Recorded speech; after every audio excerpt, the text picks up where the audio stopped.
आवाज़ ठीक आ रही है?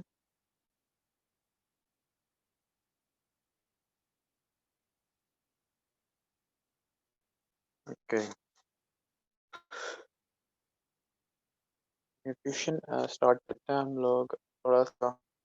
Breast feeding and weaning and calories requirement जो है बच्चे की, उसके बारे में कुछ वैल्यूज़ हैं, आपको ये याद रख लो तो अच्छी बात है। कभी कभी जो है वो एमसीक्यूज में आ जाती हैं। वैसे एक है इन्फेंट की कैलोरी रिक्वायरमेंट, ठीक है, या ये भी आपके। तो इन्फेंट को रिक्वायर्ड होती है 110 किलो कैलोरीज पर केजी पर डे, ठीक है। इन्फेंट में जैसे जैसे बच्चा बड़ा होता जाता है रिक्वायरमेंट जो है वो कम होती जाती है, ठीक है। बच्चे में जो है वो ज़्यादा होती है जो इन्फेंट होता है, ग्रोथ एंड डेवलपमेंट चल रही होती है उसके अंदर। इसके अलावा वाटर की जो रिक्वायरमेंट है वो भी बच्चों में ज़्यादा होती है, ठीक है। जो ज़्यादातर बच्चे फूड ले रहे होते हैं, ब्रेस्ट फीडिंग करा रहे होते हैं, उसमें भी जो है वो फ्लूइड ज़्यादा होता है एज़ कम्पेयर टू दूसरे न्यूट्रिएंट्स। तो फ्लूइड रिक्वायरमेंट बच्चों की ज़्यादा होती है। वो कितना रिक्वायर्ड होता है? ऑलमोस्ट इतना ही है, थोड़ा सा कम ज़्यादा है। 100 to 120 ml पर केजी पर डे, ठीक है। अम, इसके अलावा आपके पास पता होना चाहिए कि कैलोरीज का कितने परसेंट किस मैक्रोन्यूट्रिएंट से आपका आएगा। तो ये आपने ऑलरेडी भी पढ़ा होगा। मेन क्या होते हैं? कार्ब्स होते हैं, प्रोटीन्स होती हैं और फैट्स हैं, ठीक है। तो 50% जो होता है या 50 से अबव ही होता है, 50 to 55% जो है वो कार्ब से आता है, ठीक है। उससे कम जो है वो प्रोटीन है, फैट रिक्वायरमेंट सबसे कम है। 30-40% ऑलमोस्ट इससे होता है और 15-20% जो है वो ऑलमोस्ट इससे होता है। ये परसेंटेजेस याद रखने की जरूरत नहीं है, लेकिन आपका प्रोटीन का पूछा हुआ है उसने कि पर डे कितनी रिक्वायरमेंट होती है। एमसीक्यू आपका आया हुआ है 2 से 2.5 ग्राम पर डे जो है वो रिक्वायर्ड होती है क्लोरीन, ये proteins.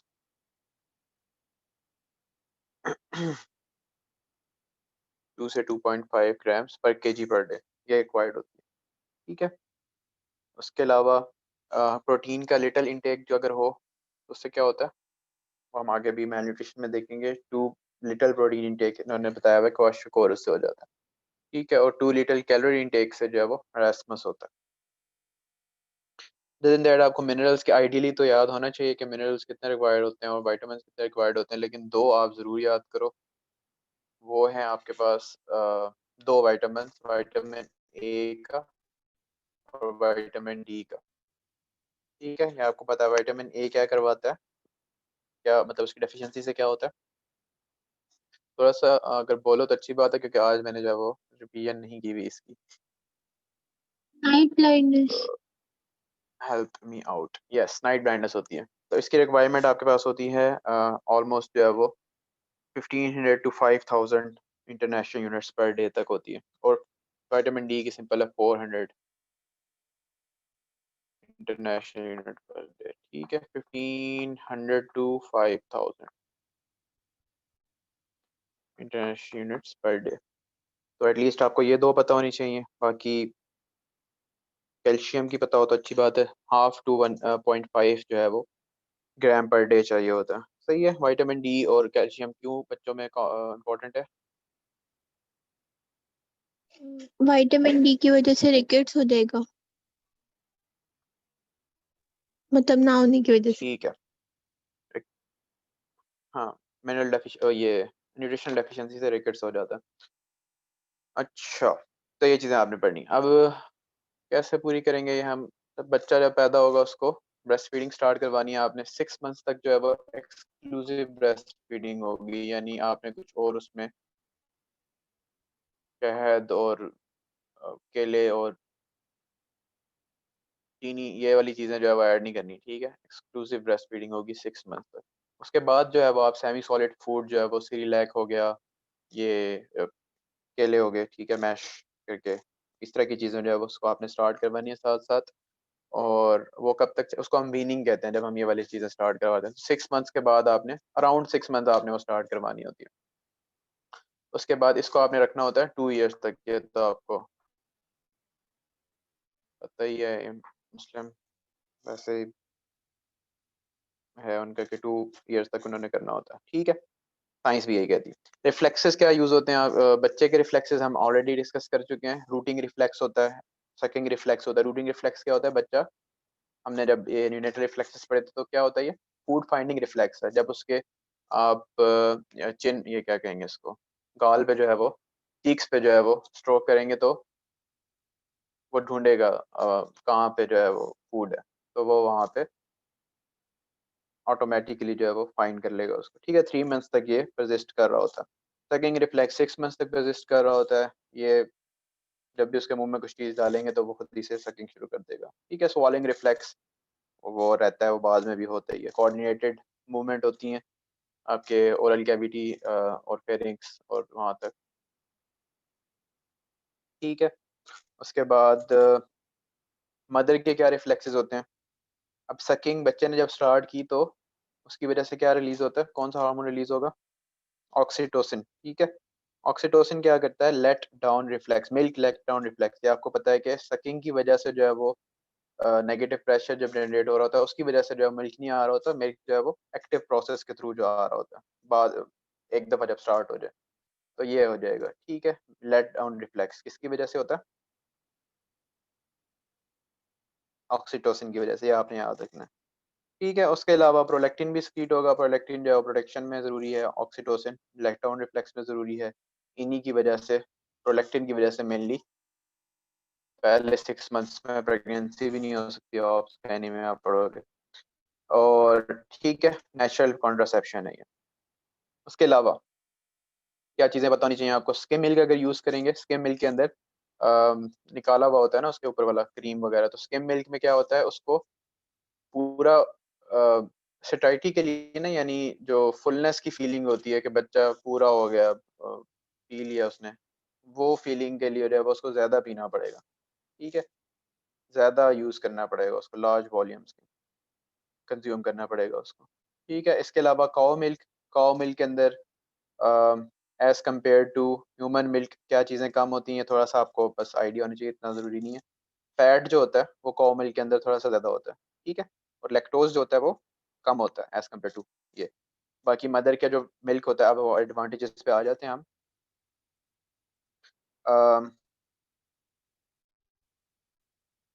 Inexpensive 500 extra calories mother की यूज़ हो रही हैं इसमें।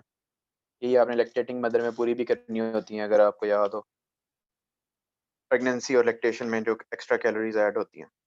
खैर, लैक्टोज कंटेंट इसका ज़्यादा होता है as compare to cow milk. इसमें IgG एंड IgA होते हैं। वो क्या करते हैं, ख़ासतौर पे जो पहला होता है क्लोस्ट्रम, उसमें अगेंस्ट जो गैस्ट्रोइंटेस्टाइनल मेनली जो ऑर्गेनिजम्स हैं, इकोलाई, कॉलरा, गैस्ट्रोइंटाइटिस, पोलियो, इनके अगेंस्ट जो है वो प्रोटेक्ट करता है। इसके अलावा रिस्पायरेटरी जो इन्फेक्शन हैं उनके अगेंस्ट भी ये प्रोटेक्ट करता है। हीमोफिलस इन्फ्लुएंजा टाइप बी के अगेंस्ट प्रोटेक्ट करता है, मीजल्स के अगेंस्ट प्रोटेक्ट करता है, टेटनस के अगेंस्ट। तो ये सारी चीज़ें इसके एडवांटेज में आएंगी। ये ब्रेस्ट फीडिंग वाला टॉपिक है, न्यूट्रिशन ऑफ क्या चैप्टर है ये, पीडियाट्रिक न्यूट्रिशन में। ठीक है, उसके अलावा इसमें एक होता है बाइफिडस फैक्टर और एक होता है लैक्टोफेरिन। बाइफिडस प्रोटेक्टर प्रमोट करता है लैक्टोबैसिलस की ग्रोथ को। लैक्टोबैसिलस पीएच ऑफ जो गट है उसको लोअर कर देता है। ठीक है, पीएच लोअर होने से क्या होता है? एसिडिक पीएच हो जाएगी, उसकी वजह से इन्फेक्शन के चांसेस कम होते हैं। ठीक है, उसके अलावा डिले करता है प्रेगनेंसी का, आपको पता लग गया पहले ही। पहले 6 मंथ्स में तो पूरा डिले करता है, उसके बाद जब आपका एडिशनल कॉन्ट्रासेप्शन भी रिक्वायर्ड है। Lactoferrin, lactoferrin iron binding protein है, ये बैक्टीरियल ग्रोथ को इनहिबिट करती है। ठीक है, जिस तरह बॉडी में नेचुरल कौन सी एपेसिडिन है शायद, वो आयरन को कम कर देती है, इसकी वजह से ग्रोथ ऑफ बैक्टीरिया नहीं हो रही होती। इसी तरह लैक्टोफेरिन एक मदर मिल्क में स्पीशीज स्पेसिफिक है ब्रेस्ट मिल्क, इसकी वजह से एलर्जी नहीं हो सकती। ठीक है, हो सकती मतलब बहुत ही रेयर है, हो नहीं सकती। उसके अलावा विटामिन सी इसमें जो है वो रिच होता है। और कौन सा विटामिन नहीं होता इसमें, जिस जो आपको देना पड़ेगा?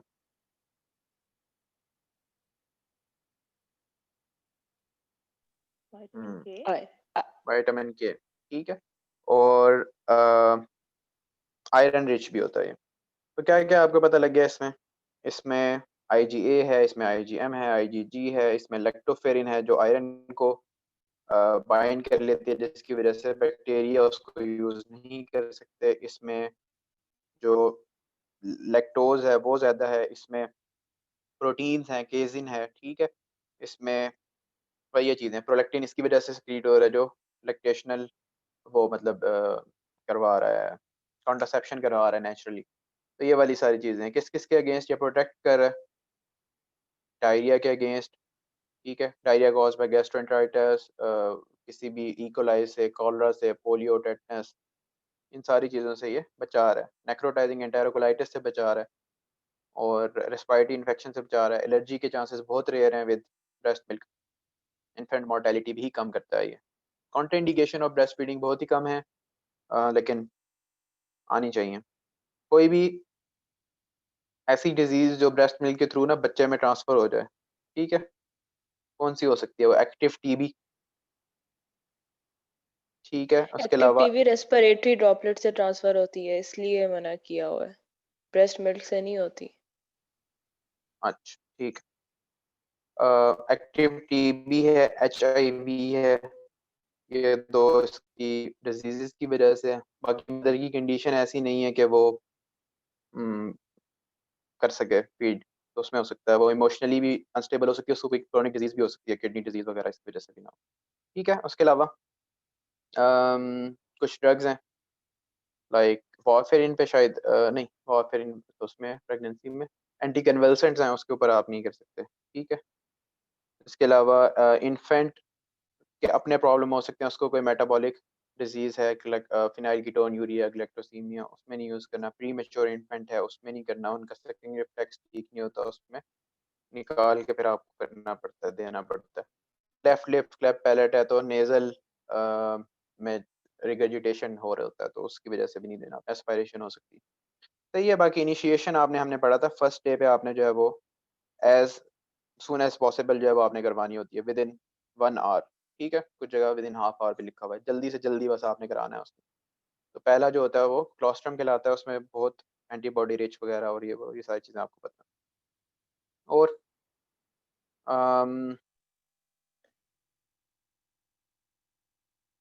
बुक में ब्रेस्ट फीडिंग का time with in 5 to 15 minutes लिखा हुआ, ये MCQ भी है। एज अर्ली एज पॉसिबल ही बताया मैंने आपको, टाइम जो है वो विद इन 1 आवर ही है आफ्टर डिलीवरी, ठीक है।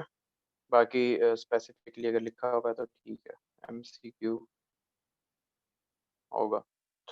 Test feed, adequacy of breast feeding आपने कैसे चेक करनी है? टेस्ट फीड कैसे करने हैं आपने?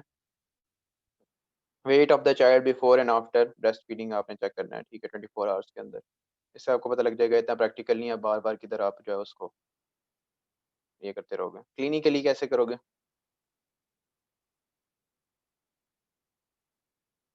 Number of feeds per day देखेंगे, 8 to 12 फीड्स पर डे होनी चाहिए, ठीक है। नाइट टाइम इंटरवल चेक करेंगे, more than 5 hours without feeding जो है वो नहीं होना चाहिए। और इसी तरह आप उसका एक दिन से ज़्यादा नहीं गुजरना चाहिए विदाउट स्टूल, या मतलब उसने यूरिनेशन नहीं किया या यूरिन पास नहीं किया या स्टूल पास नहीं किया, तो ये चीज़ें, ठीक है।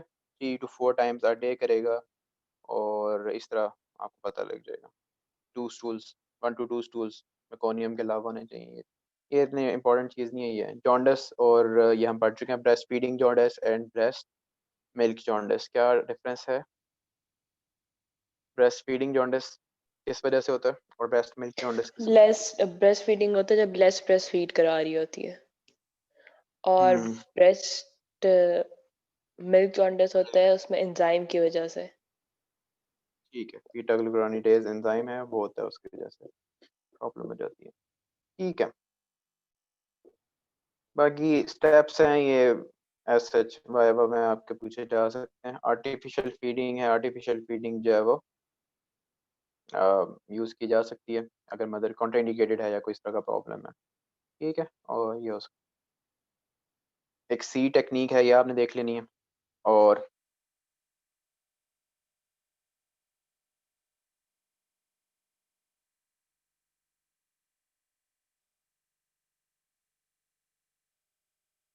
प्रिकॉशंस सच में पता नहीं चाहिए आपको। बॉइल्ड वाटर यूज़ करना है आपने फार्मूला फीड के लिए, उसका जो फीडर का होल होगा वो सही होना चाहिए। रिगर्जिटेशन नहीं करानी, ठीक है, खुद उसको जो है वो अपने उसमें लेकर, ठीक है, और बर्पिंग इज़ नेसेसरी, ठीक है। बच्चे को थोड़ी देर जो है वो कंधे के साथ लगा के उसको थपकियाँ देनी है जब तक वो बर्प ना करे, ठीक है। अच्छा, वीनिंग कब स्टार्ट करनी चाहिए? 4 to 6 weeks, 4 to 6 months of age पे जो है वो वीनिंग स्टार्ट हो जाएगी, ठीक है। At 1 year child requires 3 meals a day and 2 snacks in between। ये आपको पता होना चाहिए, एमसीक्यू में आ सकता है। और बाकी रेसिपी है वीनिंग फूड की, उसको आपको याद करने की जरूरत नहीं है, ऐसे कभी नहीं आई है, लेकिन मतलब थोड़ा बहुत आइडिया होना चाहिए अगर आ भी जाए तो, ठीक है। बच्चे आपने देखे ही होंगे, सीरियलैक होता है, सीरियल्स होते हैं, टोस्ट होते हैं, ब्रेड होते हैं, मैश बनाना होता है, वेजिटेबल्स ऐसी जो थोड़ी पोटैटो लाइक, मैश लाइक, उसको दे सकते हैं, ठीक है। एग यॉक देते हैं, सूजी का हलवा है, तो 1 साल तक उसको थोड़ा नफरत आने, फिर उसके बाद वो वही खाएगा जो बाकी खा, सही है। तो ये चीज़ें आपने देख लेनी है। माइक्रोन्यूट्रिएंट्स एंड मैक्रोन्यूट्रिएंट्स आपको ऑलरेडी आते हैं। विटामिन ए की वजह से नाइट ब्लाइंडनेस होती है, 1500 to 5000 international units per day जो है वो उसकी रिक्वायरमेंट है। बाकी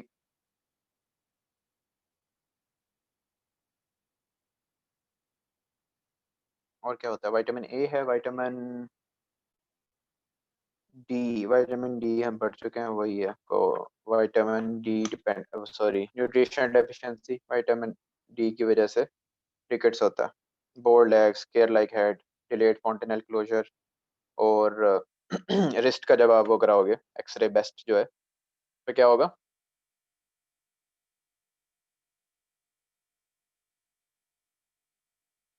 वाइडनिंग होगी, ठीक है। तो ये चीज़ें आपने देख लेनी है। विटामिन के आपने 1 मिलीग्राम, हाँ मिलीग्राम आई आई एम जो है वो बच्चे को इंजेक्ट करना है at the time of birth, ठीक है। Factor 2, 7, 9, 10 protein C, protein S, ये आपने याद करना है। इफेक्ट्स कैसे आएंगे, ऊजिंग ऑफ ब्लड होगी फ्रॉम म्यूकोजल सरफेसेस, और अगर अम्बिलिकल वो है, क्या कहते हैं उसको, कॉर्ड है, उधर से भी जो है वो ऊजिंग ऑफ ब्लड होगी, ठीक है। स्टूल्स में भी ब्लड आएगा। तो ये वाली सारी चीज़ें अगर फीचर्स हैं तो हेमरेजिक डिजीज ऑफ न्यूबॉर्न, इसको विटामिन के दें और साथ सपोर्टिव ट्रीटमेंट प्रोवाइड करें। विटामिन बी 12 से क्या होता है,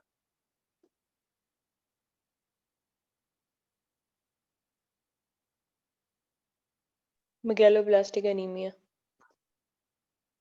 मैक्रोसाइटिक मेगालोब्लास्टिक एनीमिया हो सकता है। फोलेट से भी वही होता है, ठीक है। उसमें आपके पास वैल्यू बड़ी सिंपल वही है इसकी, बी 12 की भी 1 मिलीग्राम, जो विटामिन के की है सेम। तो ये आपने जो है वो याद करना है। फोलिक एसिड वो भी यही करवाता है। इन दोनों को डिफ्रेंशिएट कैसे करेंगे कि फोलिक एसिड डेफिशिएंसी है या बी 12 डेफिशिएंसी है।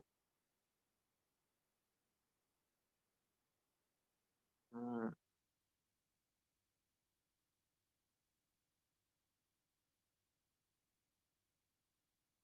वैसे एक तो ट्रायल मेथड है कि आप बी 12 दो से ठीक होना शुरू हो जाए तो वो है, और दूसरा जो ये न्यूरल सीएनएस के प्रॉब्लम, क्या कहते हैं उसको, न्यूरोपैथी जो है वो भी होती है बी 12 में, ठीक है। Vitamin C as such scurvy है इसमें, वो स्कर्वी कोई कहानी। आयरन की वजह से iron deficiency anaemia most common है। पाइका वगैरह जो हमने पढ़ा था वो इसके साथ एसोसिएटेड है, तो वो आपने याद करना है।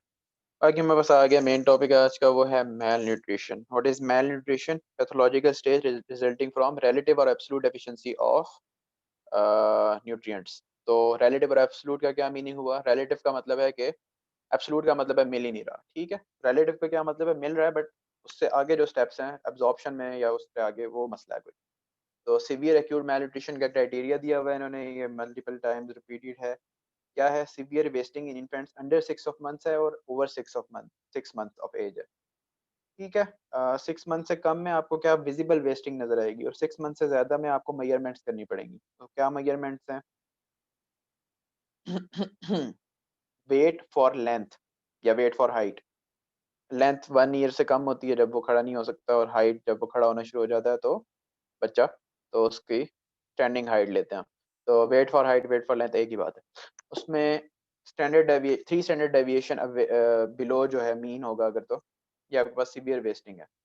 ठीक है। इसके अलावा आप मिड आर्म सर्कमफेरेंस कर सकते हो 6 मंथ से बड़े बच्चों का, वो कितना होना चाहिए 11.5 सेंटीमीटर से कम अगर है तो सीवियर वेस्टिंग है।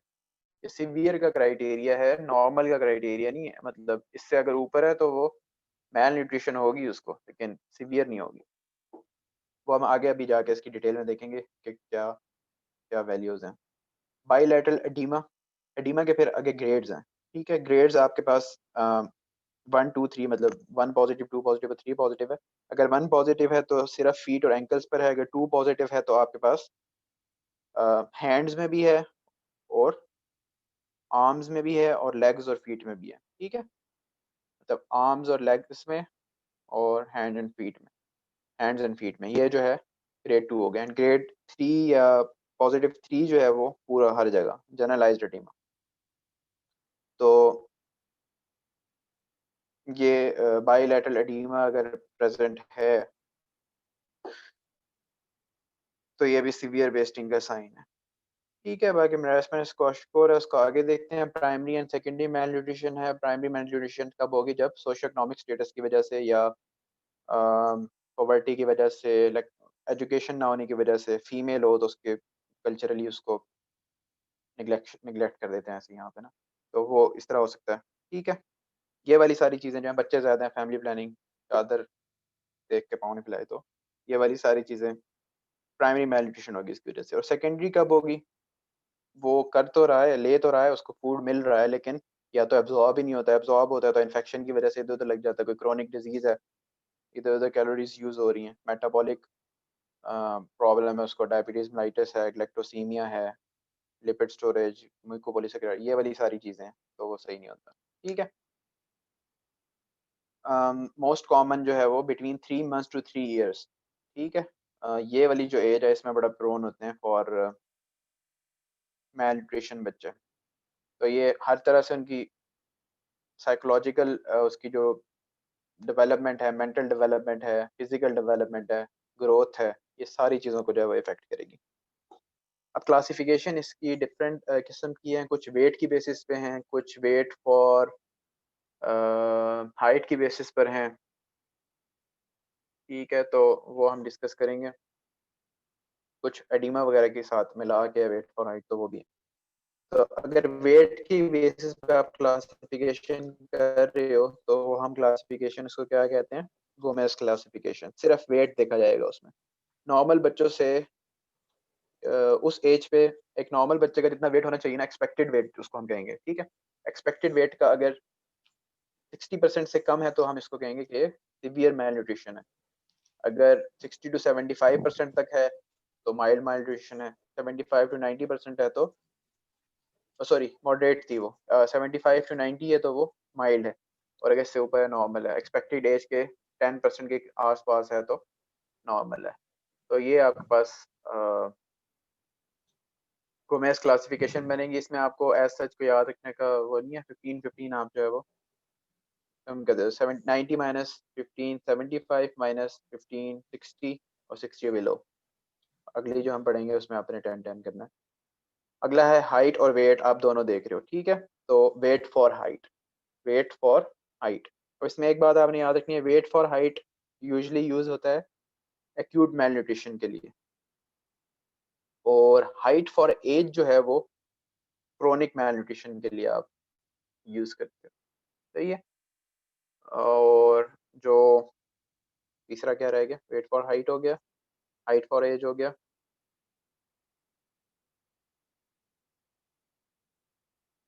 भाई यही है। अच्छा खैर, ये आपने यूज करने हैं। तो वाटर लो क्लासिफिकेशन में आपने क्या करना होता है, वेट फॉर हाइट देखनी होती है। 90 to 80%, 80 to 70%, 70 to 60% and 60, sorry 90 to 80%, 80 to 70% और 70% बिलो, ये आपके पास माइल्ड मॉडरेट सीवियर बन जाएगा।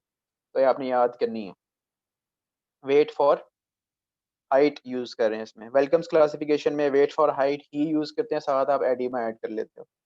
ठीक है, एडिमा हो तो क्वाशिकोर होता है, एडिमा ना हो तो मेरास्मस होता है। तो ये बाकी दो चीज़ें और भी हैं इसमें। मेरास्मिक क्वाशिक होता है, अब हम उसको कहते हैं जब एडिमा भी हो और वेट लॉस भी हो बहुत ज़्यादा, 60% से कम। और अगर वेट लॉस ना हो और एडिमा भी ना हो तो उसको पॉन्ड्रल रिटार्डेशन कहते हैं। आई हैव नो आइडिया ये क्या है, लेकिन बस आपने याद करना है। कौन सी क्लासिफिकेशन थी ये? पहले हमने पढ़ी Gomez classification on the basis of weight, उसमें हमने 90 माइनस 15 75 माइनस 15 60 इसका माइल्ड मॉडरेट सीवियर किया। उसके बाद हमने पढ़ी वाटरलो क्लासिफिकेशन बेस्ड ऑन, अच्छा under weight, nice, based on weight for height, Waterlow classification, ठीक है, उसमें 10 10 कर लेना आपने। उसके बाद आप वेट फॉर हाइट के साथ ऐड कर दोगे, ठीक है। उसके बाद आप जो है वो वेट फॉर हाइट को ऐड कर दोगे विद एडिमा, ठीक है। अगर वेट फॉर हाइट भी कम है और एडिमा भी है तो हम उसको मेरास्मिक क्वाशियोर कहेंगे। वेट फॉर हाइट कम है, एडिमा नहीं है तो मेरास्मस कहेंगे। और अगर सिर्फ एडिमा टाइप सिम्टम है तो क्वाशियोर कहेंगे। और अंडर वेट क्यों कहेंगे भाई इसको, वेट तो इसका ठीक ही है स्टैंडर्ड के। चलो ठीक है। बाकी WHO क्लासिफिकेशन ये सबसे ज्यादा इंपॉर्टेंट है, इनमें से ये आपको पता होनी चाहिए, ठीक है। वेस्टिंग हम उसको तब कहते हैं जब वेट फॉर हाइट कम हो, स्टंटिंग हम उसको कहते हैं कि हाइट फॉर एज कम हो। और 6 मंथ्स टू 59 मंथ्स में वेस्टिंग हम कहते हैं। और उसके अलावा जो हमने पहले क्राइटेरिया पढ़ा कि 11.5 सेंटीमीटर से कम हो तो सीवियर, और अगर 11.5 से 12.5 तक हो तो मॉडरेट, इससे ऊपर नॉर्मल रेंज है फिर। तो ये मिड आर्म सर्कमफेरेंस की बेसिस पे आप कर सकते हो क्लासीफाई। बाकी वो मैंने आपको बताया था कि ये 2 स्टैंडर्ड डेविएशन और 3 स्टैंडर्ड डेविएशन का क्या मतलब होता है, कि कितनी परसेंट पॉपुलेशन इनके दरमियान हो रही होती है, ठीक है। वो बेल्स कर्व आपको याद है ना, 1 स्टैंडर्ड डेविएशन के अंदर होती है 60 to 70%, फिर 95% जो है वो 2 स्टैंडर्ड डेविएशन के, और फिर 97 समथिंग परसेंट जो है वो 3 स्टैंडर्ड डेविएशन के अंदर होती है। तो उसकी बेसिस पे आप जो है वो नॉर्मल को आपने डिफाइन करना होता है। स्किन फोल्ड ये बाकी इतना इंपॉर्टेंट नहीं है। मिड आर्म सर्कमफेरेंस इंपॉर्टेंट है, 12.5 टू 16.5 नॉर्मल है, 12.5 से 11.5 सेंटीमीटर इज माइल्ड मॉडरेट, और इससे भी कम 11.5 सेंटीमीटर से कम, इसको आप 115 मिलीमीटर भी लिख सकते हो, तो वो जो है आपका वो आ जाएगा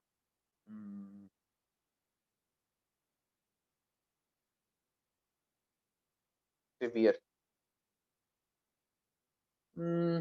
बाकी ये क्लासिफिकेशन इंपॉर्टेंट नहीं है। कैनावर्ट की Cole's classification, body mass index आपको ऑलरेडी पता ही है।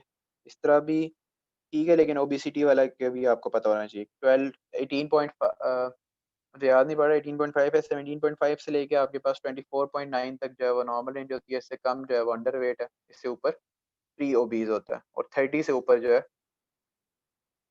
फिर mild moderate severe obesity stuff 5 add करते जाओ तो हो जाता है। तो ये आपको आना चाहिए, आता है एमसीक्यू में। माइक्रो न्यूट्रिएंट डेफिशिएंसी आपने चेक करनी है। अच्छा, अब मैल नरिश चाइल्ड की असेसमेंट आ जाती है अक्सर। तो मैल नरिश चाइल्ड की असेसमेंट आपकी हिस्ट्री से स्टार्ट होगी। हिस्ट्री आपने उसकी किस चीज़ की लेनी है? अभी आपने क्या पढ़ा है? प्राइमरी कॉजेज पढ़ी है, सेकेंडरी कॉजेज पढ़ी है। बच्चा खाना कितना खाता है, ठीक है। फैमिली का psycho social socio economic status कैसा है, बच्चे को इन्फेक्शन तो नहीं है, बच्चे को कोई मेटाबॉलिक डिजीज तो नहीं है, कोई क्रोनिक डिजीज तो नहीं है, क्रोनिक हार्ट डिजीज वगैरह जो होते हैं, कंजेनिटल हार्ट डिजीज वगैरह होते हैं, उनमें भी ग्रोथ वगैरह जो रिटार्डेड होती है, उनमें इस तरह का चक्कर होता है, ठीक है। थैलेसीमिया वाले उनको भी इस तरह का होता है। तो ये चीज़ें आपने निकाल लेनी है। बच्चे को कोई वॉमिटिंग तो नहीं हो रही, डायरिया तो नहीं हो रहा, जो मैल एब्जॉर्प्शन सिंड्रोम है बेसिकली आप उनको रूल आउट करना चाह रहे हो, सेकेंडरी मैल न्यूट्रिशन तो नहीं है उनकी वजह से। बर्थ वेट कैसा था बचपन ही से, तो ऐसा तो नहीं है कि पहले ही लो बर्थ वेट था तो वो बाद में भी ऐसा ही रहेगा, थोड़ा कम नॉर्मल, अपनी एज के नॉर्मल बच्चों से थोड़ा ग्रोथ उसमें कम होगी। इम्यूनाइजेशन हुई है या नहीं, अब रोटा वायरस की इम्यूनाइजेशन नहीं, उसकी वजह से डायरिया हो सकता है। इसके अलावा बाकी डिजीज हो सकती हैं उसकी, ठीक है। ये चीज़ें आपने देख ली हैं। फिजिकल एग्जामिनेशन में यही चीज़ें चेक होंगी जो अभी हमने क्लासिफिकेशंस में की हैं। उसमें आपने शुरू करना है हेड से, ठीक है। उसके हेयर देख लेने हैं, हेयर जो है वो कोर्स हैं, ब्रिटल हैं, कैसा है, ठीक है। ये वाली चीज़ें, स्किन उसकी देख लेनी है, उसकी बोन डेवलपमेंट आपने देख लेनी है, ठीक है। उसके मिड आर्म सर्कमफेरेंस आपने कर लेना है, आपने स्किन फोल्ड थिकनेस उसकी कर लेनी है, हाइट कर लेना है, वेट कर लेना है। तो उससे आप ये सारी क्लासिफिकेशन निकालोगे। टेम्परेचर, आईज देखोगे, विटामिन ए की मसला होता है तो उसमें आई में हो जाता है, ठीक है। विटामिन डी का मसला होगा तो उसके अभी हमने डिस्कस किया क्या होता है। इसी तरह B12 का प्रॉब्लम होगा तो एनीमिक होगा पेशेंट, तो ये वाली सारी चीज़ें आपने बेसिकली देखनी है और ये आपने लिखनी भी हैं। जब आपके पास असेसमेंट आती है किसी चीज़ की तो वो हिस्ट्री एग्जामिनेशन से शुरू होती है, या मैनेजमेंट भी आती है तो एटलीस्ट वो हिस्ट्री के 1-2 पॉइंट और मैनेज इसके एग्जामिनेशन के 1-2 पॉइंट उसमें ऐड होते ही हैं। इन्वेस्टिगेशंस आप क्या करवाओगे? ब्लड ग्लूकोज, ये आपको इतना कुछ नहीं बताएगा उस टाइम अगर हाइपोग्लाइसीमिया हो सकता है, ठीक है। ब्लड स्मीयर आपने करा लेना है, उसमें मलेरिया पैरासाइट हो सकते हैं, उसके अंदर नीमिक अनीमिया आपको पता लग सकता है, माइक्रोस्टिक हाइपोक्रोमिक एनीमिया। हीमोग्लोबिन करा सकते हो आप, उसमें भी आपको पता लग जाएगा। कल्चर ऑफ यूरिन स्पेसिमेन, ठीक है, इससे आपको यूरिन ट्रैक्ट इन्फेक्शंस पता लगेंगे। फीसिस का कल्चर, इससे आपको मैल एब्जॉर्प्शन, फीसिस का एग्जामिनेशन, उसमें आपको मैल एब्जॉर्प्शन पता लग जाएगी। कोई अकल्ट ब्लड लॉस है तो वो आपको पता लग जाएगा, कोई इन्फेक्शन है तो वो भी पता लग जाएगा। चेस्ट एक्सरे, ये आपके पल्मोनरी इन्फेक्शंस के लिए है। Skin test for TB, skin for test for TB दो चीज़ें आपको बताएगा कि इसकी वैक्सीनेशन हुई भी है कि नहीं और इसकी इम्यूनिटी ठीक है कि नहीं। अगर इम्यूनिटी ठीक नहीं होती तो पीपीडी नहीं आता। खासतौर पे सेल जो क्या होती है, सेल मीडिएटेड इम्यूनिटी होती है क्या, वो नहीं होती, वो इसको कर रही होती है। सीरम प्रोटीन लेवल्स लो होंगे, इलेक्ट्रोलाइट लेवल डिरेंज्ड होंगे, ये सारी चीज़ें हो सकती हैं इसमें। इसमें सबसे इम्पोर्टेंट जो आपके पास याद रखने वाली बात है वो है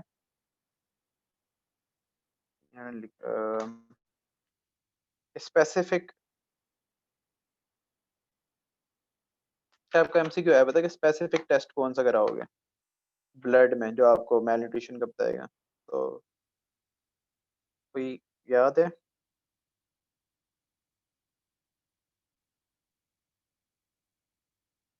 अब मुझे मिल नहीं रहा, लेकिन लिम्फोसाइट्स का जो होता है ना, सर्जरी में था ये, जनरल सर्जरी में। हाँ, तो वो आपने चेक करना होता है, ठीक है। लिम्फोसाइट कम हो जाते हैं। खैर, अम, बाकी ये बहुत इंपॉर्टेंट चीज़ें हैं मेरा एंड क्वाशियोकोर। इसमें अब आपको एक तो सिनेरियो पिक करना चाहिए, आना चाहिए, ठीक है, कि मेरास्मस कौन सा, क्वाशियोकोर कौन सा है। एडीमा किस में होगा, क्वाशियोकोर में, मेरास्मस में? मरासमस में एडीमा नहीं होता। तो किस में होगा फिर? प्रोटीन क्वाशियोकोर में माल होगा। प्रोटीन माल न्यूट्रिशन में होता है। ठीक है, क्वाशियोकोर में एडीमा जो है वो प्रीडोमिनेंट फैक्टर होगा, जबकि उसमें जो है वो उसमें मेरास्मस में क्या होगा, वेट लॉस जो होगा वो ज्यादा फैक्टर होगा, ठीक है। अब इसमें एडीमा हुआ हुआ है तो इसमें वेट लॉस आपको ऐसा नजर नहीं आएगा। इसमें पफी फेस होगा, मून फेस होगा, ठीक है, स्वेलिंग वगैरह इस तरह का होगा। इसका जो वो होगा एब्डोमेन होगा वो भी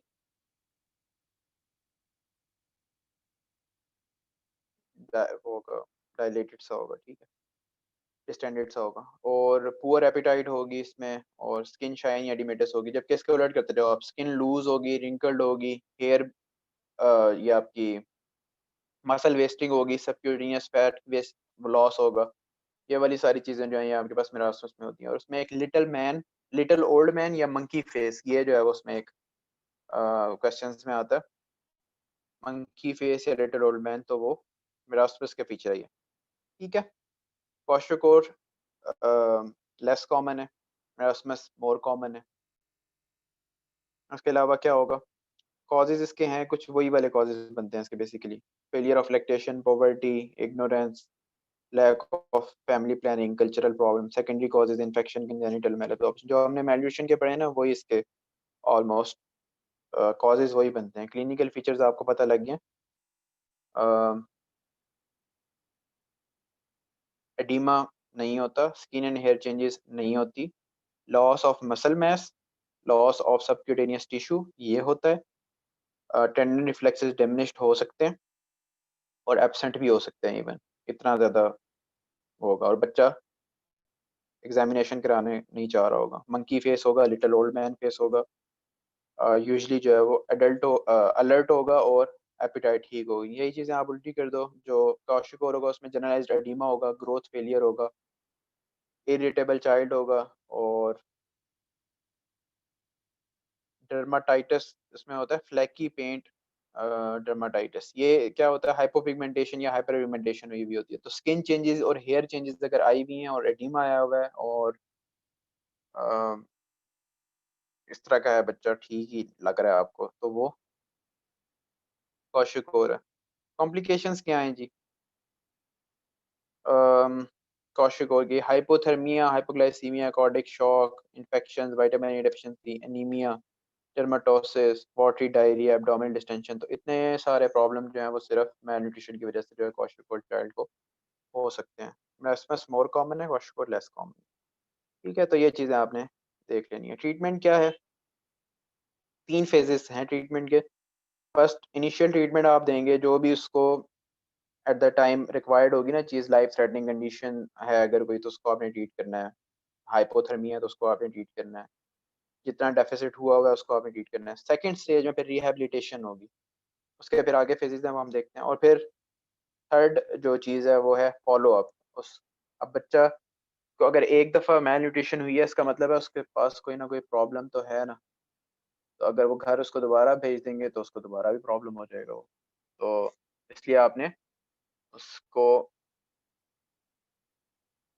लॉन्ग टर्म सोचना है उसके बारे में। Initial treatment basically emergency treatment है। उसमें आपने क्या करना होता है, यही जो कॉम्प्लिकेशंस पढ़ी हैं हमने, हाइपोग्लाइसीमिया, हाइपोथर्मिया, कोई डिहाइड्रेशन, कोई इन्फेक्शन, कोई माइक्रोन्यूट्रिएंट डेफिशिएंसी की वजह से कोई प्रॉब्लम हो रही है, एनीमिया हो रहा है, एनीमिया में हाई आउटपुट कार्डियक फेलियर हो जाता है, तो ये वाली सारी चीज़ें आपने ट्रीट करनी है। कैसे ट्रीट करोगे? हाइपोग्लाइसीमिया के लिए क्या दोगे? Dextrose IV. 10% dextrose. IV dextrose. नहीं, वो ठीक है, कॉन्शियसनेस पे डिपेंड करता है ना। अनकॉन्शियस है तो आईवी देंगे, अगर कॉन्शियस है तो फिर ओरल देंगे। ठीक है। कॉन्शियस चाइल्ड है तो आपने ओरल देना है, ग्लूकोज सुक्रोज कुछ भी दे दो इस तरह का उसको। और अनकॉन्शियस है तो आईवी आपने देना है। डोज अब आपकी मर्जी है। और एनजी फीडिंग वगैरह की जरूरत भी नेज़ोगैस्ट्रिक ट्यूबिंग वगैरह की जरूरत पड़ सकती है। नेक्स्ट क्या है? हाइपोथर्मिया।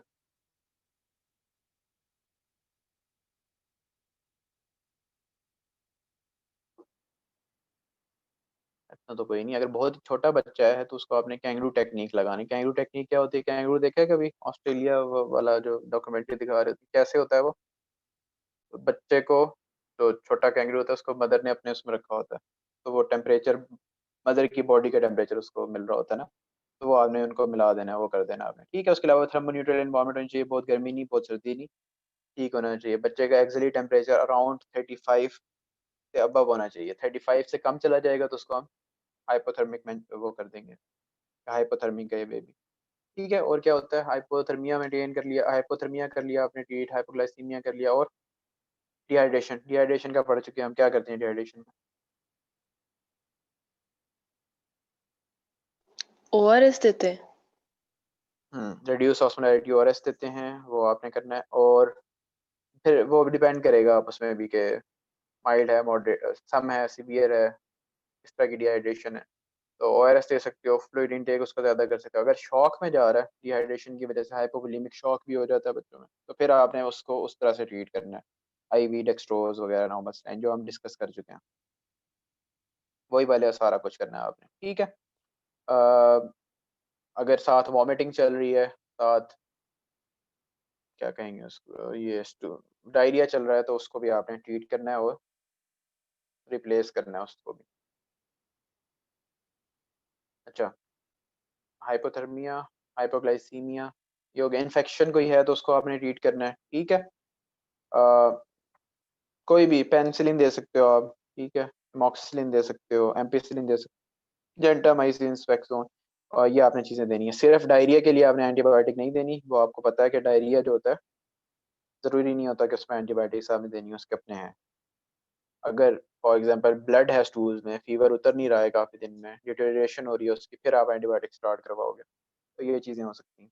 एनीमिया के लिए आपको पता है कि अगर माइल्ड हो तो आपने ओरली उसको खाना पीना उसका ठीक करना होता है, मॉडरेट हो तो आपने आयरन सप्लीमेंट्स देने होते हैं, आयरन सल्फेट है, आयरन ग्लूकोनेट है, तो वो है चीज़ें, तो वो देनी है। अगर बिल्कुल ही सीवियर हो तो उसमें, क्योंकि हार्ट फेलियर का चांस होता है, उसमें आपने फिर ब्लड ट्रांसफ्यूजन करनी होती है।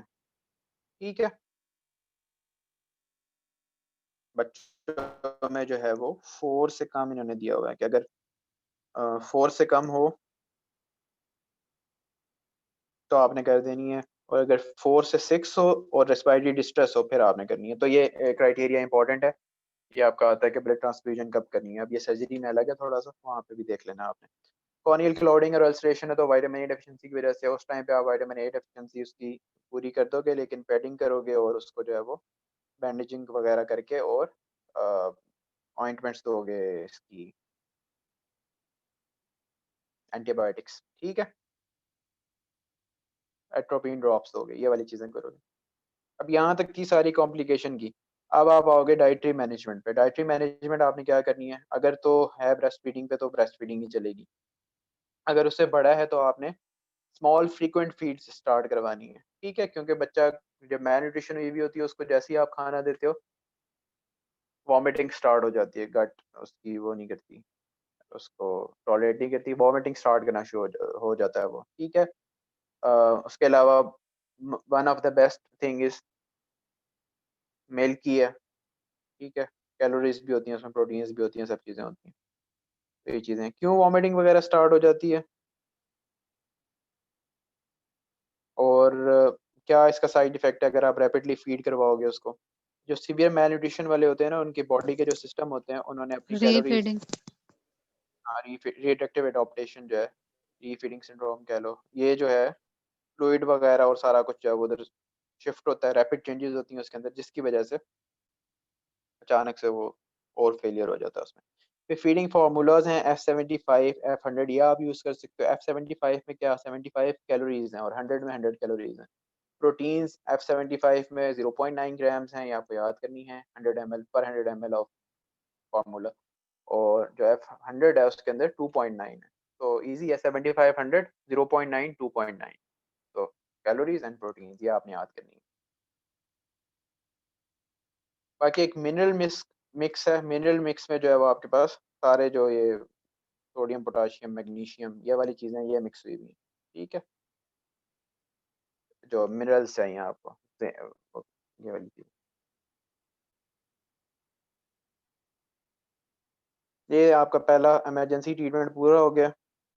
अब आपने करनी है रिहैबिलिटेशन। रिहैबिलिटेशन में आपने क्या करना है, उसमें फिर आगे और चीज़ें, अर्ली रिहैबिलिटेशन है, लेट रिहैबिलिटेशन है। बेसिकली इसमें आपने करना क्या होता है, जो चीज़ जो डेफिसिट आ चुका है ना उसके वेट में या उसकी ग्रोथ में, उसको आपने आप पूरा करना है, ठीक है। तो वो आप कैसे करोगे, खाना उसको पूरा पूरा खिलाना है आपने, ठीक है, जितना भी खा सकता है वो, ब्रेस्ट फीड कर रहा है तो वो पूरा करना है आपने। इमोशनल फिजिकल डेवलपमेंट उसकी करवानी है और एजुकेट करना है मदर को, क्योंकि आप उसने चले जाना है इधर के बाद तो, ठीक है। न्यूट्रिशन रिहैबिलिटेशन में क्या क्या करना है आपने,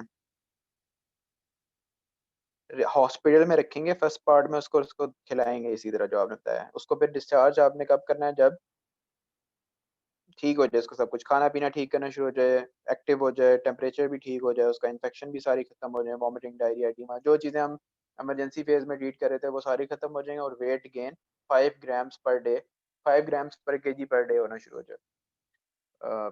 तो हमने उसको भेज देना है, सही है। न्यूट्रिशनल रिहैबिलिटेशन आपने कैसे करनी होती है, अब ये याद करने की ज़रूरत नहीं है, इसमें कॉमन सेंस ही है कि इन्फेंट्स अंडर 24 मंथ्स, ठीक है, मतलब 2 साल से कम बच्चा है उसको जो है, ये मेरे ख्याल से 2 to 4 मंथ्स है, हाँ 2 to 4 मंथ, उसको जो है वो आपने सिर्फ जो है ये देनी होती है semi solid, semi liquid diet देनी है आपने। उससे बड़े बच्चों को आप सॉलिड फूड भी, वही बात है ब्रेस्ट फीडिंग और वीनिंग वाली, ठीक है। एनीमिया को आपने ट्रीट करना है, आयरन सप्लीमेंट्स उसको देने हैं वगैरह वगैरह, ये वाली सारी चीज़ें देनी है, ठीक है। उसका वेट करना है डेली, जब वेट करोगे डेली आपको पता लगेगा कि वेट गेन कितना है, तो ये करना है आपने। रिकवरी 2 से 3 वीक्स में अर्ली रिकवरी स्टार्ट हो जाती है इनिशियल, और कंसोलिडेशन उसकी 2 से 3 मंथ्स में, मतलब 3 मंथ्स तक अभी ट्रीटमेंट ही चल रहा है। डिस्चार्ज फिर आपने उसको कर देना है। डिस्चार्ज के लिए क्राइटेरिया होने चाहिए, मदर को सारा कुछ पता होना चाहिए, कैसे खाना बनाना है, कितना खिलाना है, कैसे खिलाना है, क्या क्या करना है, ब्रेस्ट फीडिंग करवानी है या नहीं करवानी, कब वेनिंग करवानी है, वैक्सीनेशन कितनी करानी है, ठीक है। हेल्थ वर्कर आपका एक अवेलेबल होना चाहिए जो फॉलो उसको घर जाकर जो है वो देख सके, ठीक है। चाइल्ड में क्या होना चाहिए, वेट गेन होना स्टार्ट हो जाना चाहिए, खाना पीना सही हो, विटामिन मिनरल डेफिशिएंसीज का कोई सिम्टम ना हो, इन्फेक्शन ना हो, ईपीआई उसका जितना तब तक होना चाहिए उतना पूरा हो उसका। फॉलो अप क्या करना है जी, फॉलो अप पहले जो है वो वीकली होगा, फिर 2 वीकली होगा, फिर मंथली होगा, फिर 3 मंथली, फिर 6 मंथ्स। इस तरह जो है वो आपने फॉलो अप करना है। हाँ, पहले 1 वीक के बाद फिर 2 वीक्स, मतलब बढ़ाते जाना है आपने, फिर महीना, फिर 3 महीने, फिर 6 महीने, ये आपने फॉलो अप करना है उसका। 6 मंथ्स के बाद जो है वो यूजुअली 1-2 विजिट्स रिक्वायर्ड होते हैं, ऐसे रिक्वायर्ड नहीं होते। तो ये आपने याद करना है। इसमें याद करने वाली कोई बात नहीं है, सारी कॉमन सेंस की बातें हैं, ठीक है। अगर आपको कॉम्प्लिकेशन आ जाती है मैल न्यूट्रिशन की, तो आपने बस उन्हीं को ट्रीट करना है और खाना पीना उसका पूरा करना है। कुछ क्राइटेरिया, जिस तरह ब्लड ट्रांसफ्यूजन कब करनी है, उसको न्यूट्रिशनल रिहेबिलिटेशन में कब भेजना है, कब उसको हॉस्पिटल से डिस्चार्ज करना है, ये क्राइटेरिया आ सकते हैं आपको एज सच ही, तो ये आपने फिर रट लेने हैं और इसमें कुछ नहीं है। माइल्ड टू मॉडरेट केसेस को आपने जो है वो आउट पेशेंट ट्रीट करना होता है, खाना पीना उनको देना होता है और नहीं करना। तो ये severe acute malnutrition and severe acute malnutrition की ट्रीटमेंट हो गई। ब्रेस्ट क्वाशियोर हो गया, ब्रेस्ट फीडिंग वेनिंग, ये हमने टॉपिक डिस्कस किए हैं। ल्यूकीमिया एंड लिम्फोमा का टॉपिक है, वो हम थोड़ी देर में डिस्कस करते हैं। 7 PM पे हम स्टार्ट करेंगे दोबारा। ये आपके एमसीक्यूज में हेल्पफुल हो सकती है कि थोड़ा माइनर ट्रॉमा पे भी इवन ज़्यादा अगर ब्लीड हो रहा है तो वो क्लॉटिंग की तरफ, क्लॉटिंग फैक्टर्स की तरफ जाएगा या मिक्स्ड की तरफ जाएगा। कोई ऐसी डिजीज है जिसमें प्लेटलेट डिफेक्ट भी हो और क्लॉटिंग फैक्टर्स भी डिफेक्ट हो? वॉन विलिब्रेंड डिजीज है। वॉन विलिब्रेंड डिजीज है, ठीक है। बीटीबी रेंज है आपका और एपीटीटीबी रेंज, एपीटीटी प्रोलॉन्ग। ठीक है। अम, क्या बात कर रहे थे, हाँ, इसके आपके क्या सिम्टम्स आएंगे इन्होंने बताया, पेटिकिया होंगे, पर्परा होंगे, म्यूकोजल ब्लीडिंग होगी वगैरह वगैरह। और क्या चीज़ रहेगी? और एनीमिया के लिम्फ नोड और लिवर वगैरह में अगर वो हो रहे हैं, लिम्फ नोड, इन्फिल्ट्रेशन हो लिवर रही एंड है। स्प्लीन जो है, ये तीनों चीज़ें एनलार्ज्ड होंगी। अब ऐसी कौन सी डिजीज़ है जिसमें तीनों सेल लाइंस कम होती हों, एनीमिया के सिम्टम्स भी हों, aplastic thrombocyte, anaemia. Aplastic aplastic anaemia, anaemia. तो उसमें स्प्लीन एनलार्ज होता है? नहीं, उसमें बेटा स्प्लीन वगैरह मिलती ही नहीं है, उसमें जस्ट ठीक है, पेनसेट भी नहीं तो होता। ठीक है, तो आपने, अगर आपको नहीं समझ आ रही कि क्या मसला है, तो आप स्प्लीन को देखो। अगर स्प्लीन एनलार्ज है या फीवर है उसको, सॉरी, स्प्लीन एनलार्ज है तो आपको ये तो आपका निकल गया एप्लास्टिक। बाकी आपकी कुछ वायरल या कह लो बैक्टीरियल इन्फेक्शंस हैं जो आ जाएंगी, जिसमें ये चीज़ें हो सकती हैं। वो क्या है? डेंगू और टाइफाइड। फीवर होगा टाइफाइड उनमें, टाइफाइड, डेंगू। और गैस फीवर होगा, और एक और मलेरिया इन्फेक्शियस में भी मोनोन्यूक्लियोसिस। मलेरिया। इन्फेक्शियस मोनोन्यूक्लियोसिस में हाँ होती है, उसमें तो सडन लिम्फेडिनोपैथी ऑनसेट। होती है, भी होता है एप्स्टीन वायरस। ये वाली चीज़ें हो सकती हैं, तो फिर इनको आपने जो है वो डिफ्रेंशिएट कर लेना है, फीवर है या नहीं। अदर सिम्टम्स होंगे, फीवर का पैटर्न होगा, स्टेप लाइडर पैटर्न है, हाई ग्रेड फीवर है या विद चिल्स है, ठीक है। साइकिल्स में चल रहा है, 24 आवर्स हो जाता है, 24 आवर्स खत्म हो जाता है, 72 आवर्स हो जाता है, 72 आवर्स। ये मलेरिया के सिम्टम होते हैं, fever and rigor and chills के साथ उसमें होते हैं। तो ये आपका सिनेरियो इस तरह निकल जाएगा, वरना आप तुक्के पे लगाओगे। खैर, ट्रीटमेंट की बात हम इसकी करते हैं, इसके साथ हम लिम्फोमा, लिम्फोमा में क्या होगा? हॉजकिन लिम्फोमा है फॉर एग्जांपल, तो उसमें क्या सिम्टम होंगे?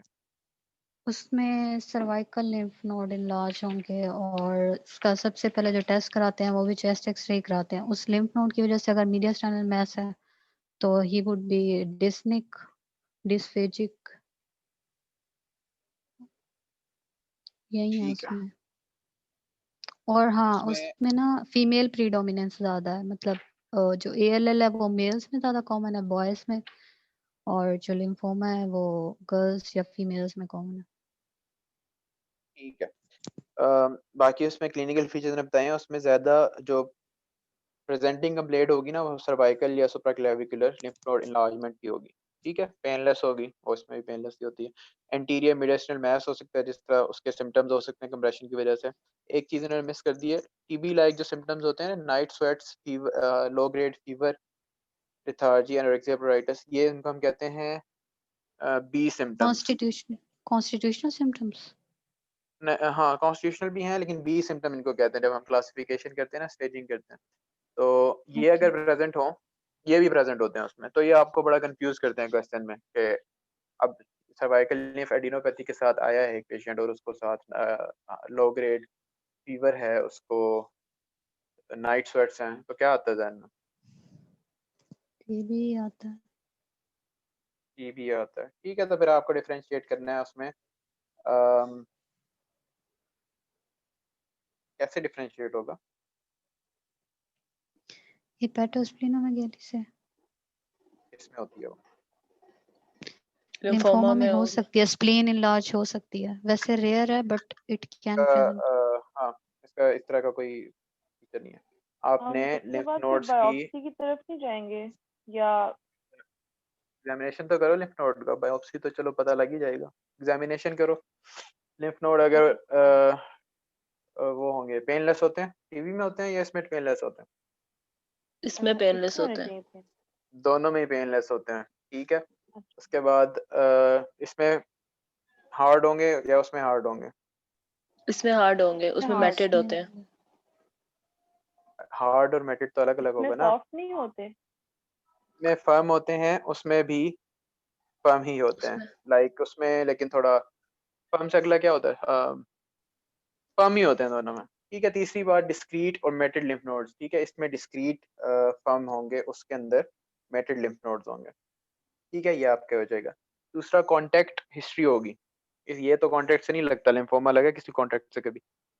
उसमें नहीं। होगा कि मतलब घर में किसी को था, इस तरह के सिम्टम किसी को घर में भी थे, उसके दादा को, ये वो इस तरह का कुछ होगा। या अनवैक्सीनेटेड चाइल्ड है, ये हो सकता है। हम बीट्स पढ़ रहे हैं, अनवैक्सीनेटेड की अगर उसने बताई हुई है तो वो आपका टीबी की तरफ जाएगा। उसके अलावा वेट लॉस वैसे दोनों में ही हो सकता है, वो भी होगा, हाँ।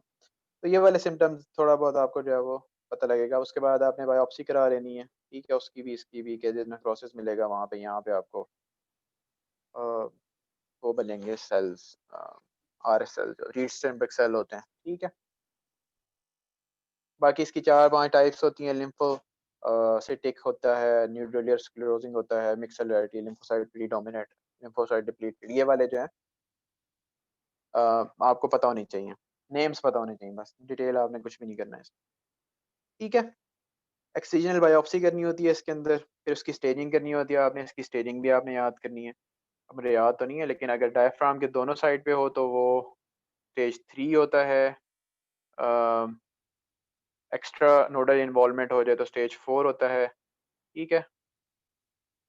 अगर स्टेज 1 और 2 का मुझे स्पेसिफिक याद नहीं है। 1 group of lymph node involve हो स्टेज 1 है, अगर 1 से ज़्यादा हो तो स्टेज 2 है। कोई कंफर्म करे? वन सिंगल नोड है वन साइड पे है तो स्टेज 1 है, 2 और मोर सेम साइड ऑफ डायफ्राम है तो स्टेज 2 है, बोथ साइड ऑफ डायफ्राम है तो 3 है, और फोर्थ है डिफ्यूज। ठीक है।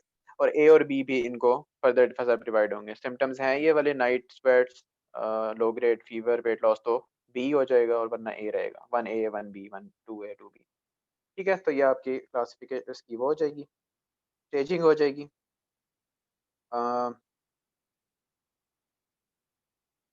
चलो ये भी पढ़ ही देते हैं। नॉन हॉजकिन में क्या होगा? इसमें और उसके फीचर्स में क्या फ़र्क होता?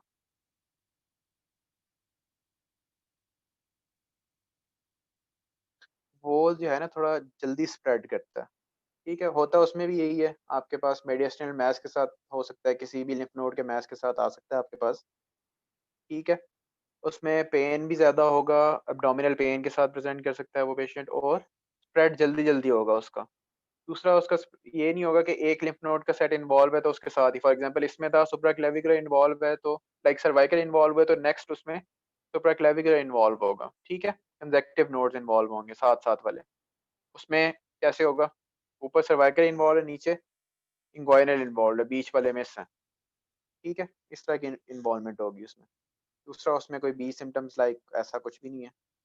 और टाइप्स उसकी भी हैं इसी तरह। लिम्फोब्लास्टिक है वो, small non cleaved cell lymphoma, B cell lymphoma और लार्ज सेल लिम्फोमा। तो उसकी 3-4 टाइप्स हैं, क्योंकि नॉन हॉजकिन एक काफ़ी ज़्यादा सारे उसमें आ जाते हैं ना, नॉन हॉजकिन लिम्फोमा काफ़ी सारे। तो हो सकते हैं। बायोप्सी उसमें भी आपने करनी है, इसमें भी करनी है, उसमें भी आपने इसी तरह स्टेजिंग करनी है 1 से 4 तक। ट्रीटमेंट उसका प्रीडोमिनेंट ट्रीटमेंट जो है वो सर्जिकल एक्सीजन है। कीमो भी है, मोनोक्लोनल एंटीबॉडीज़ की आपको डिटेल में जाने की ज़रूरत नहीं है, बच्चों में जो है वो अनकॉमन है। ठीक है, प्रेजेंटेशन एक मैं पढ़ देता हूँ ये, तो ये सुन लो बस। 6-year-old boy presented to his physician with a non-productive cough. A diagnosis of upper respiratory tract infection is made. However, patient symptoms persist and he returns to his doctor. At the visit, the patient is wheezing. The doctor made diagnosis of reactive airway disease and prescribes inhaled beta agonist. The medication does not improve the symptoms. The patient returns to the doctor third time. Patient now complaining of cough and a low-grade fever. Patient is diagnosed with clinical pneumonia and antibiotic is prescribed. 2 days later, the patient presents to emergency with respiratory distress. A chest X-ray show large mediastinal mass. ठीक है, तो इसमें आपको कुछ समझ आई है? वेग सा सिनेरियो होगा, इसका आता नहीं है आपका वैसे, तो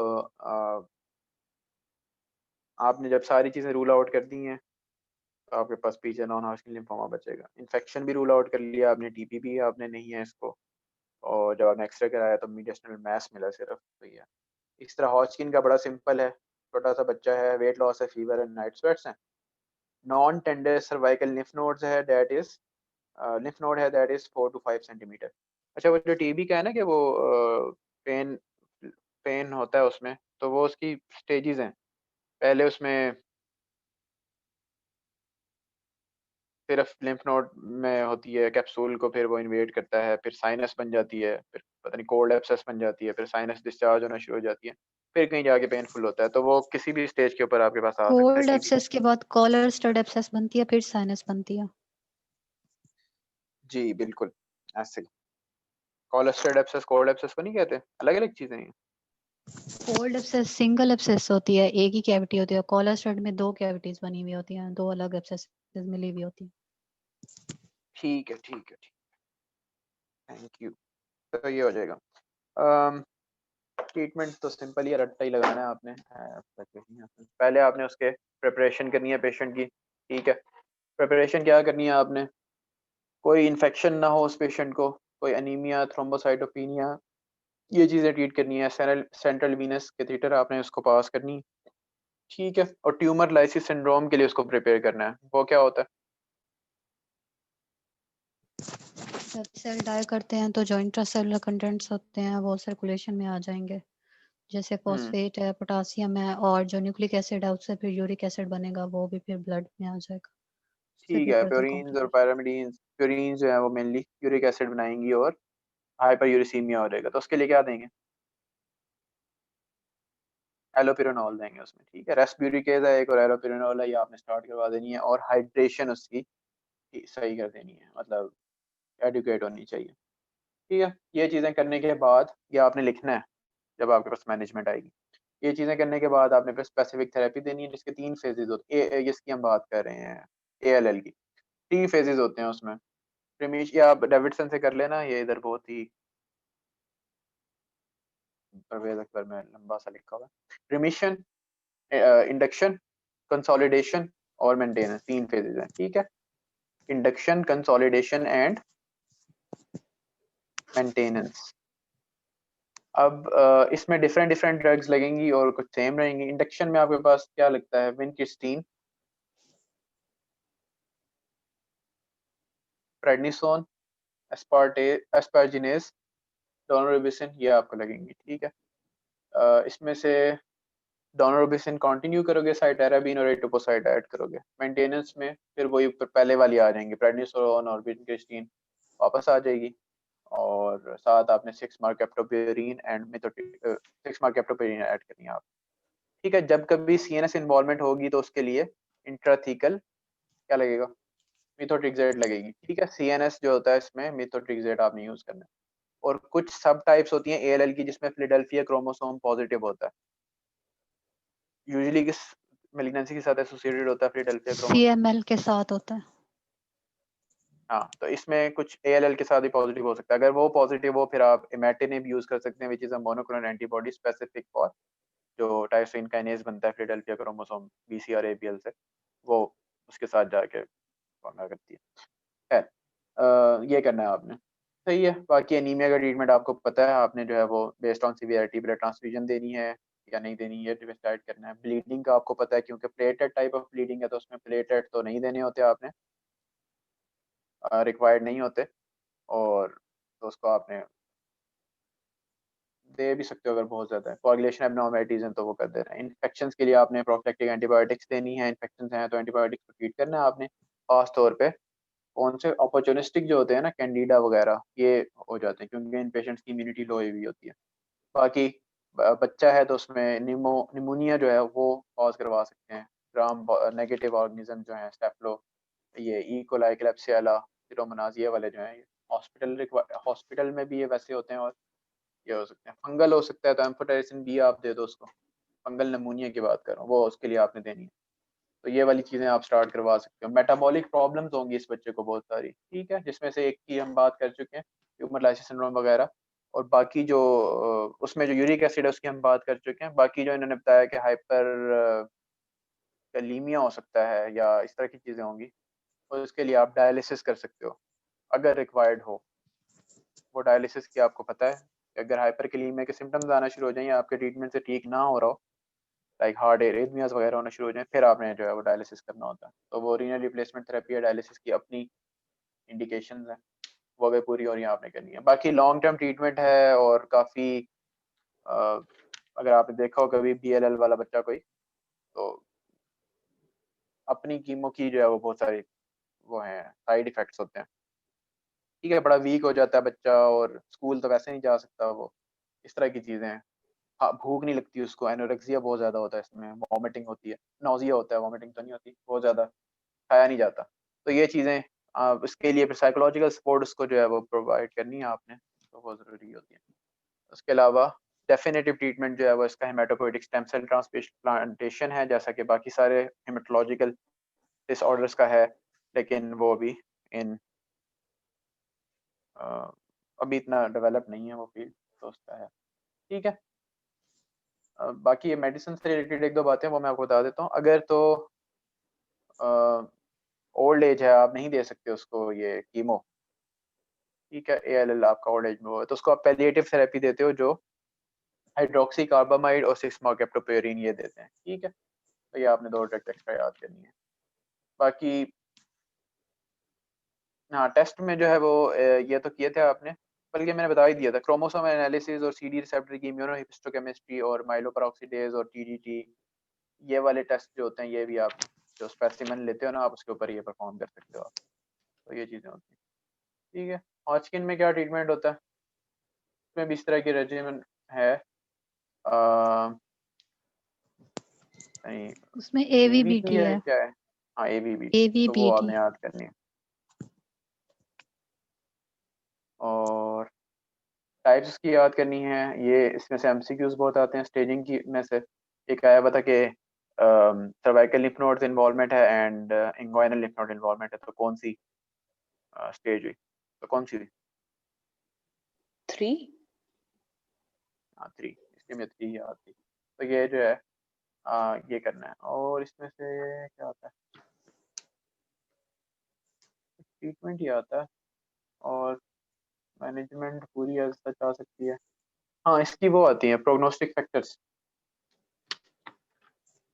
वो उसमें परवेज़ अकबर में दिए हुए हैं, दिए में 4 to 4 पे। अब पढ़ना। ये वो है कि एक मिनट में बताता हूँ, 1 ईयर से कम का बच्चा हो 10, वो वाला है ना, हाँ हाँ वही वाला पुअर प्रोग्नोसिस उसकी। ठीक है। मेल चाइल्ड में पुअर प्रोग्नोसिस है, 1 ईयर से कम हो, 10 से ज़्यादा हो तो पुअर प्रोग्नोसिस है। 1 लाख से ज़्यादा जो WBC काउंट, ये ल्यूकोसाइट काउंट अगर बढ़ा हुआ हो तो पुअर प्रोग्नोसिस है, ठीक है। लेट रिमिशन अगर हो, जो आपने ट्रीटमेंट दिया पहला फेज जो है उसका, इंडक्शन और रिमिशन इंडक्शन, वो अगर लेट हो रही है, नहीं हो रही, या उसको ट्रीटमेंट को रिस्पॉन्स नहीं कर रहा, तो ये पुअर प्रोग्नोसिस फैक्टर है, बाद में ट्रीटमेंट इसका सही नहीं फिलाडेल्फिया जाएगा। क्रोमोसोम। फिलाडेल्फिया क्रोमोसोम पॉजिटिव है तो है। और कोई रह गया? मैसिव काफी सारे वो हैं। एडिनोपैथी हेपेटोस्प्लीनो मैसिव स्प्लीनोमेगैली है तो तब भी है, और सीएनएस या टेस्टिकुलर इन्वॉल्वमेंट है तब भी प्रोर प्रोग्नोसिस है। हाँ सीएनएस और टेस्टिकुलर ठीक है। मिथोटिक जेड देते हैं सीएनएस के लिए, अभी एमसीक्यू आपका आया हुआ है, ये आपने कर लेना है। मैटिनेव का है, ठीक है, तो ये चीज़ें हो जाएंगी। बाकी टीबी एक दफ़ा इसके साथ देख लेना, तो आपने डिफ्रेंशिएट करना है बेसिकली हॉजकिन लिम्फोमा को सिनेरियोज में, और ये सीएलएल को आपने स्प्लीनोमेगैली वाली जितनी चीज़ें हैं ना, सॉरी एएलएल को स्प्लीनोमेगैली वाली जो चीज़ें हैं उनसे आपने करना होता है थोड़ा सा। तो आई होप समझ आ गया होगा।